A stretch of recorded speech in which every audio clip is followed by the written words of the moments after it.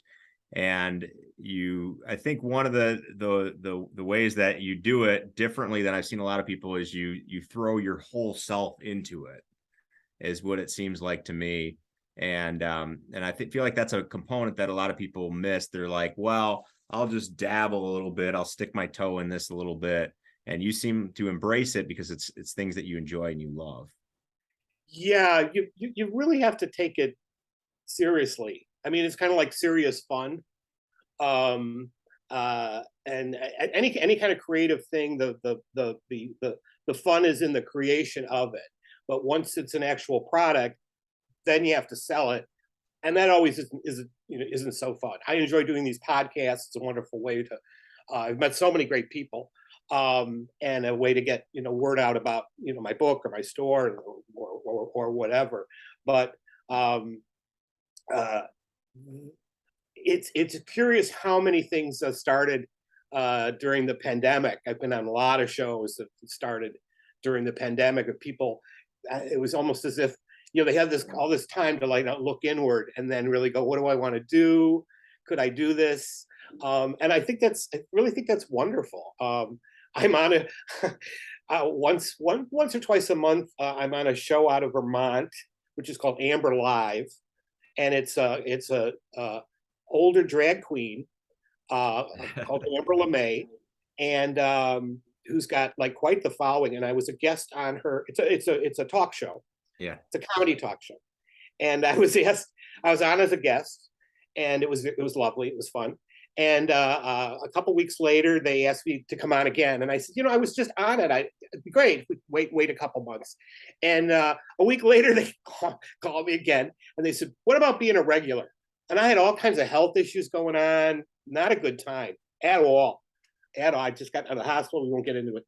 And I was like, this is interesting. This is interesting. And one reason I wanted to do it was because I just saw the potential in what these people were doing. And because it's Vermont, they have all these people from celebrities from New York who've been on there. John Fetterman's been on there twice. It's no small deal, really, right? Now I'm an associate producer on the show, and I help book people. And they got Carol Baskin and Charles Bush and just on and on and on. And I've helped bring in just a lot of people. And the last couple of weeks, I mean, they've had TikToks that have hit 200,000 views. Wow. These people have been putting in the work. Yeah. And that's why I did it too. And I thought, these people are really doing it. And I'm just going to extend that what you said when I'm the 110% of me. Yeah. I'm gonna give it my all for them because they're good people. It's smart. Yeah. It's a cool idea. So, and it gives me another platform to talk about vintage and be silly. Absolutely. So let's talk about the other side where things don't always work out, be it adversity or struggles or difficulty. How do you handle those situations where you went into something, you put in the effort, and it didn't work out? Some things are just out of your control. When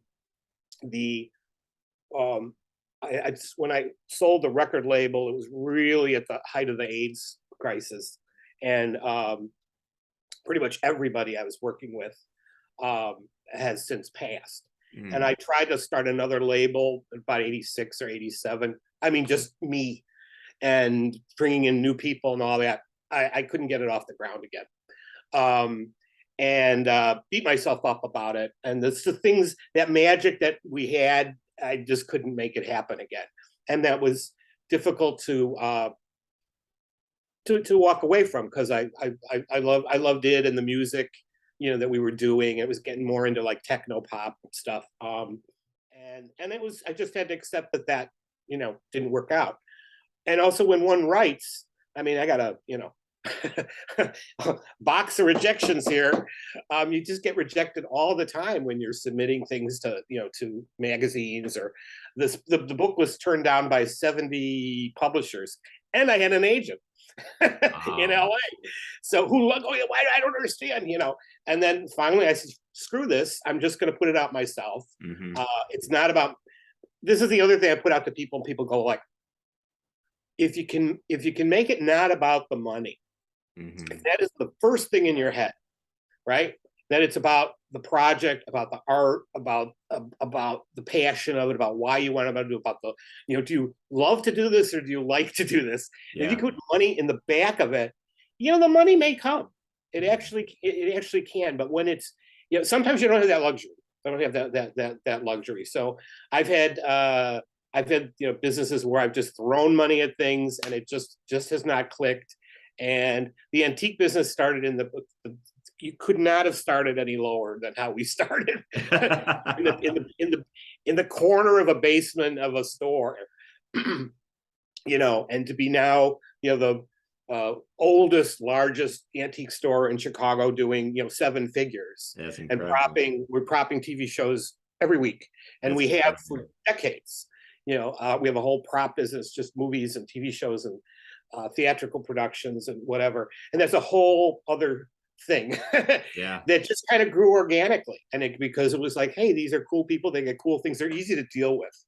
So I learned about the film people. They want people that are easy to deal with. So, it's, I also bring up this one is, and people probably kill me for saying this, but so my business partner, he's my business partner in the antique business. Mm-hmm. And he'd never had a business before, where I've had, I don't know, 4 or 5 before. And right from the start, I always make this analogy. He went up to hit the ball, and he hit it out of the park the first time. So that's right? How it is every time, right? Right. What's been interesting though is, and he's just the best partner you could have, right? Yeah. Honestly, just the best. But he's always afraid.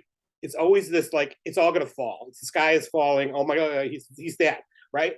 Because if you fall on your face enough times, you go, what happened? Whatever. I pick myself up. I dust myself off, and you keep going. What's the worst thing? I mean, losing other people's money, that's bad.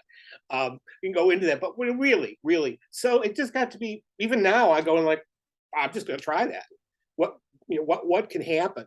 So there is this, and I think there are other people that get really cocky going like, hey, I did this and blah, blah, blah, blah, right? You learn so much more from your failures and your mistakes. And I'm not the first person to say that. But it's just so very true. You learn a lot about yourself. My favorite word is resilient. Be resilient. And there's very little. The thing I found out is that's your health that can slow you down. I've certainly discovered that. But beyond that, again, I just think I'm really. I wasn't happy when I did fall on my face, but now in retrospect, I'm glad I did. I just learned so much. Yeah, no, I think that's fantastic. And 2 things that you talked about that I think are incredibly important for me in business as well is for me, money has always been kind of a side product of it, right? Like I find something that really interests me, and for me, it's problem solving. So I'm trying to figure out this problem. I'm trying to solve it. And at the time, I even had people say, well, you got to make money at it. How are you making money at this? Right. We'll worry about that later. We'll worry about that later. Let's solve this problem first, and that's something that people have difficulty understanding. And then the other part that you talked about was 70 different publishers. And for the listeners, I would ask you, how many denials would you get before you said, you know what? I'm not a writer. This book is no good. I'm not an author. And let me tell you too. I had a book. Now everybody writes children's books. It's like a big thing. But back in, I don't know, 82, 83, I wrote a kid's book, and came crazy close to getting it published. Flown out to New York, meet with the publishers. The whole board is there. La, la, la. It was just like, it was in the Flatiron building. I forget which publisher it was the Flatiron building. I came out of there like, this is it. Because I want to do this, and I want to write, and I want to move to New York. Da, da, da, da. And then they changed their mind. And I threw that in a box, and it's still sitting there in a box. I never even tried to do anything with it again, which was stupid, totally stupid, right? But as future projects would come up, like this one, 40 some years later, I was like going, I'm not gonna do that again. Also, when I say I got rejections, I had some lovely rejections. There was a publisher in Canada that said, somebody is going to publish this. This is so cool. It's unusual because it's a memoir, but between each chapter, I take you out of state sales, and I take you to different real people and real things and real places and real parts of Chicago history and all that. So it's woven in, kind of. I didn't realize it, but kind of Devil in the White City. He's got that kind of theme. If you can pull that off, it's interesting for the readers. And I started out going, well, is this a business book? Am I writing a business book, or am I writing about the sales that I've been at? And then I go, well, let's see if we could weave these two together, which turned out to be something very different. And I just totally stumbled into it because I always say people talk about Antique Roadshow, they love hearing the backstory of things. That's what this book is. So it's not a book about money. It's not a book about value, which is unusual for, again, the antique business, because it's, what's this worth? Yeah, that's what everyone wants to know. Well, Duane, we've learned so much from you. Thank you for everything. For our listeners that want to follow you, what do you got going on? Tell them all what you got going on. Sure. So you can find my two books, Selling Dead People's Things and Vintage Confidential. Just add.com to either one of those, and it'll take you to a website. They're both on Amazon. Selling Dead People's Things is now an audiobook. Did that during the pandemic shutdown. No rest for the wicked. Did you record it, or did you hire somebody? I did. Yeah. That's and awesome. I have some just fantastic blurbs from celebrities. That's what the agent was good for. Something good came from that. She said, you need to get celebrity blurbs. I have these celebrity blurbs. And you can find me on Instagram at Vintage Confidential, Facebook, and TikTok now, which is really fun, at Duane Scott Cerny. Great. Yeah. Well, thank you so much, Duane, and thank you for listening to the Success Is podcast. We'll see you next week. Well, thank you guys for watching today. Be sure to like and subscribe for more future episodes of Success Is podcast. If you have any suggestions, please comment below. Look forward to seeing you next time.